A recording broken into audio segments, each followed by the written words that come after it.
Sir, തായ്ലൻഡിൽ നിന്ന് ന്യൂഡൽഹിയിലേക്ക് വന്നൊരു വിമാനം പെട്ടെന്നൊരു വലിയ അപകടത്തിൽപ്പെടായിരുന്നു. 17ഓളം പേർക്ക് പരിക്ക് പറ്റുകയൊക്കെ ചെയ്തു. ഇപ്പോൾ പുറത്തു വരുന്ന റിപ്പോർട്ട് അടിസ്ഥാനത്തിലാണെങ്കിൽ ആ പൈലറ്റ് ലഹരി ഉപയോഗിച്ചു എന്ന് പറഞ്ഞാൽ കഞ്ചാവ് അടിച്ചിട്ട് വിമാനം പറത്തി എന്നാണോ മനസ്സിലാക്കേണ്ടത്? അതായത് ഈ 2 ടെസ്റ്റ് നടന്നു.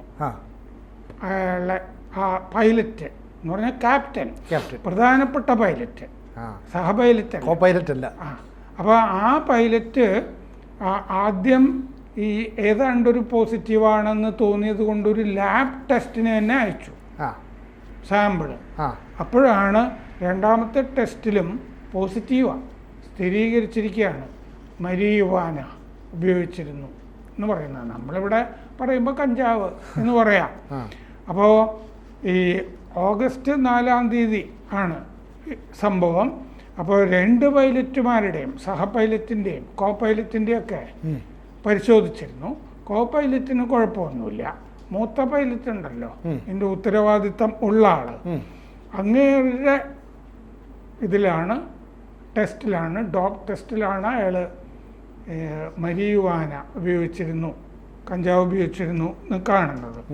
ഇത് AI ഫ്ലൈറ്റ് 2379 പൂക്കേറ്റ്, PHU എന്നാണ്, ഫുക്കേത്ത് എന്നാണ് സാധാരണ ആളുകൾ പറയുമെങ്കിലും ഉച്ചാരണം പൂക്കേറ്റ് എന്നാണ് വിവരമുള്ളവർ പറയുന്നത്. അപ്പോൾ പൂക്കേറ്റിൽ നിന്ന് ഡൽഹിയിലേക്കുള്ള വിമാനം ആണ് ഈ 300 അടി താഴേക്ക് പതിച്ചത്. അപ്പോൾ യാത്രക്കാർ മുകളിലേക്ക് പോയി ഇടിച്ച് അവർക്കൊക്കെ പരിക്കേൽക്കുകയൊക്കെ ചെയ്തു. പൈലറ്റിനും മുകളിലേക്ക് പരിക്കൊക്കെ ഏറ്റിരുന്നു. അപ്പോൾ ഇതിൽ സൈക്കോ ആക്റ്റീവ് സബ്സ്റ്റൻസ് ടെസ്റ്റ് ഇതാണ് നടന്നത്. സൈക്കോ ആക്റ്റീവ് സബ്സ്റ്റൻസ് ടെസ്റ്റിലാണ് ഈ മുതിർന്ന പൈലറ്റ് പോസിറ്റീവായിട്ട് വന്നിരിക്കുന്നത്. അപ്പോൾ ആദ്യത്തെ ടെസ്റ്റ് അനുസരിച്ചിട്ട് സ്ഥിരീകരണം വേണ്ടിയിരുന്നു. അപ്പോൾ ആ സ്ഥിരീകരണം ഇപ്പോൾ ഉണ്ടായി. അപ്പോൾ എയർബസ് A320 അതായിരുന്നു എയർ ഇന്ത്യ വിമാനം.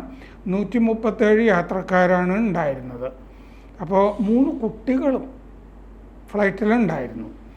8 ജീവനക്കാർ, അതിൽ 2 പൈലറ്റും 6 ക്യാബിൻ ക്രൂവും, അങ്ങനെയാണ് 8 ക്രൂ അതിൻ്റെ അകത്ത് വരുന്നത്. 4 ക്യാബിൻ ക്രൂമാർക്ക് പരിക്ക് പറ്റിയിട്ടുണ്ട്. അപ്പോൾ ഈ ടർബുലൻസ് എന്നാണല്ലോ പറയുക, ഇതിങ്ങനെ കുഴപ്പത്തിൽ ചാടിക്കഴിഞ്ഞാൽ അത് 5 മിനിറ്റ് നീണ്ടു നിന്നു. പല ആളുകൾക്കും ഈ സ്പൈനിൽ, നെക്കിൽ, കഴുത്തിൽ, അല്ലേ, നട്ടലിലും ഒക്കെയാണ് പരിക്ക് പറ്റിയിരിക്കുന്നത്. അപ്പോൾ അത് കഴിഞ്ഞ് ഇത് കൊൽക്കത്തയിലെ എയർ ട്രാഫിക് കൺട്രോൾ കൊൽക്കത്ത വിമാനത്താവളത്തിനെ അലർട്ട് ചെയ്തിരുന്നെങ്കിലും അടിയന്തര ലാൻഡിംഗ് ഒന്നുമല്ല, ഡൽഹിയിൽ തന്നെ വിമാനം ഒടുവിൽ ഇറക്കുകയാണ് ചെയ്തത് സേഫായിട്ട്. അപ്പോൾ എയർക്രാഫ്റ്റ് ആക്സിഡൻറ്റ് ഇൻവെസ്റ്റിഗേഷൻ ബ്യൂറോ ആണിത് അന്വേഷിച്ചുകൊണ്ടിരിക്കുന്നത് ഈ വിഷയം. Flight data recorder, cockpit voice recorder ഒക്കെ പരിശോധനയ്ക്ക് എടുത്തിട്ടുണ്ട്. ഇതിൽ സംഭവിച്ചത് എന്താണെന്ന് വെച്ചാൽ ഓട്ടോ പൈലറ്റ് ഡിസ്കണക്റ്റ് ആയിപ്പോയി വിമാനത്തിൽ. എന്ന് പറഞ്ഞാൽ ടെക്നിക്കൽ പ്രശ്നങ്ങൾ ഇതിൽ കണ്ടിരുന്നു. ഓട്ടോ പൈലറ്റ് ഡിസ്കണക്റ്റ് ആയിട്ട് ഇത് മാനുവലി പൈലറ്റ് പിന്നീട് കൈകാര്യം ചെയ്യേണ്ടി വന്നിരുന്നു ഇതിൻ്റെ അകത്ത്. അപ്പോൾ ഈ ട്രിപ്പിൾ ഹൈഡ്രോളിക് ഫെയിലിയേഴ്സും ഉണ്ടായിരുന്നു എന്ന് പറയുന്നു. എന്നിട്ട് കോ പൈലറ്റ് മാനുവൽ കൺട്രോൾ ഇല്ലേ, വ്യക്തിപരമായി തന്നെ ഇത് കൺട്രോൾ ചെയ്യേണ്ട അവസ്ഥ ഇതിൻ്റെ അകത്ത് ഉണ്ടായി. ഇൻഡിക്കേറ്റർ സ്വിച്ചൊക്കെ ഓഫായി പോവുകയും ചെയ്തിരുന്നു. അപ്പോൾ ചൊവ്വാഴ്ച കേന്ദ്രം ഇപ്പോൾ ഈ വിരമിച്ചു പോകുന്ന CEO ഉണ്ടല്ലോ എയർ ഇന്ത്യയുടെ, കാമ്പൽ വിൽസണെ നമ്മുടെ മന്ത്രാലയം ഡൽഹിയിൽ വിളിച്ച് വിവരങ്ങളൊക്കെ ചോദിച്ച് അറിയുകയൊക്കെ ചെയ്തിരുന്നു. അപ്പോൾ ഈ ക്യാപ്റ്റൻ, അതായത് ഫസ്റ്റ് ഓഫീസർ ഉണ്ടല്ലോ, കോ പൈലറ്റ് ക്യാപ്റ്റൻ, മറ്റേ കോക്ക്പിറ്റിൽ അയാളുടെ സീറ്റിലല്ലായിരുന്നു മുതിർന്ന പൈലറ്റ്, ഈ കഞ്ചാവ് അടിച്ച ആൾ. അയാൾ ഈ കോ പൈലറ്റിൻ്റെ പുറകിൽ ആണ് നിന്നുകൊണ്ടിരുന്നത്. ഈ സംഭവം നടക്കുമ്പോൾ. അപ്പോൾ ഈ വിമാനത്തിൻ്റെ അകത്തെ എയർ കണ്ടീഷണറുകളെ പറ്റി കോ പൈലറ്റിനോട് അയാൾ നിന്നുകൊണ്ട് പുറകിൽ നിന്ന് സംസാരിച്ചു കൊണ്ടിരിക്കുമ്പോഴാണ് ഈ സംഭവം ഉണ്ടായിരുന്നത് എന്നാണ് പറയുന്നത്.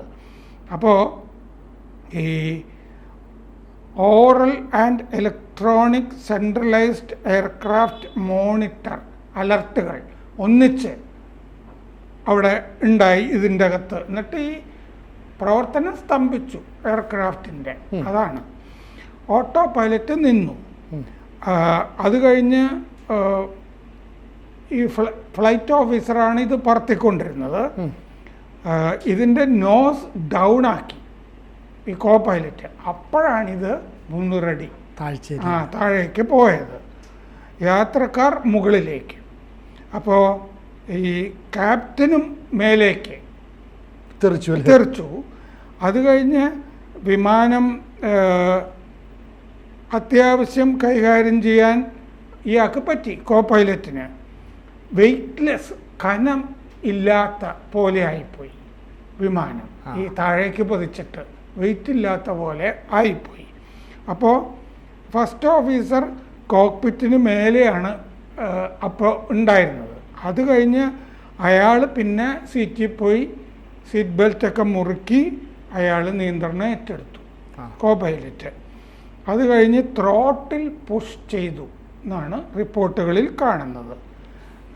അങ്ങനെയാണ് ഇത് പിന്നെ നിയന്ത്രണം 5 മിനിറ്റ് നേരത്തെ ടർബുലൻസിന് ശേഷം നിയന്ത്രണം ശരിയാകുന്നത്. ഒരു യാത്രക്കാരനും 2 സഹോദരന്മാർ ഇതിൽ യാത്രക്കാരനായിരുന്നു. അതിലൊരു യാത്രക്കാരൻ ഒരു മാധ്യമത്തിനോട് സംസാരിച്ചിട്ടുണ്ട്. ഈ പൈലറ്റ് ഉണ്ടല്ലോ, പർട്ടിക്കുലർ മുതിർന്ന ആൾ, ക്യാപ്റ്റൻ, അയാൾ ഹൈ ആയിരുന്നു എന്ന് പറഞ്ഞാൽ വലിയ ലഹരിയിലായിരുന്നു എന്ന് സംസാരവും പെരുമാറ്റവും കണ്ടാൽ തോന്നുമായിരുന്നു എന്നാണ്. ആദ്യം ഇയാളെ കോക്പിറ്റിലല്ല പുറത്തു വെച്ച് കാണുന്നുണ്ട് യാത്രക്കാരെ. അപ്പം കണ്ണ് വല്ലാതെ ചുമന്നിരുന്നു. ഈ യാത്രക്കാരൻ സഹോദരനോടും പറഞ്ഞു, അയാൾ ഫിറ്റാണല്ലോ എന്നുള്ള മട്ടില്ലേ സഹോദരനോട് പറഞ്ഞു എന്നും പറയുന്നുണ്ട്.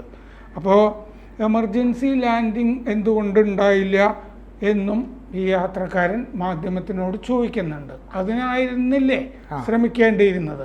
അത് കഴിഞ്ഞ് ഈ സംഭവത്തിന് ശേഷം ആരും ഇതൊന്നും റെക്കോർഡ് ചെയ്യരുത് എന്ന് ഇയാൾ പറഞ്ഞു എന്ന്, ഈ മൂത്ത പൈലറ്റ്.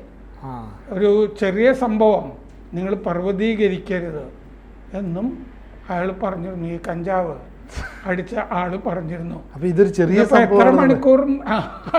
ഇത് എത്ര മണിക്കൂർ മുമ്പാണ് ഇയാൾ കഞ്ചാവ് അടിച്ചിരുന്നത് തുടങ്ങിയ കാര്യങ്ങളൊക്കെ ഇനി പരിശോധിക്കണം. അപ്പോൾ തായ്ലൻഡില് ചില സമയത്ത് മരുന്നൊക്കെ ആയിട്ട് അവിടെ ഇത് ഉപയോഗിക്കാൻ, മരിയുവാന ഉപയോഗിക്കാനുള്ള അനുവാദം ഉണ്ടെന്ന്. അപ്പോൾ ഇനി അങ്ങനെയാണെന്ന് ഇത് ചിത്രീകരിക്കാൻ സാധ്യതയുണ്ടോ എന്നൊക്കെയുള്ള സംശയങ്ങളൊക്കെ ഉണ്ട്.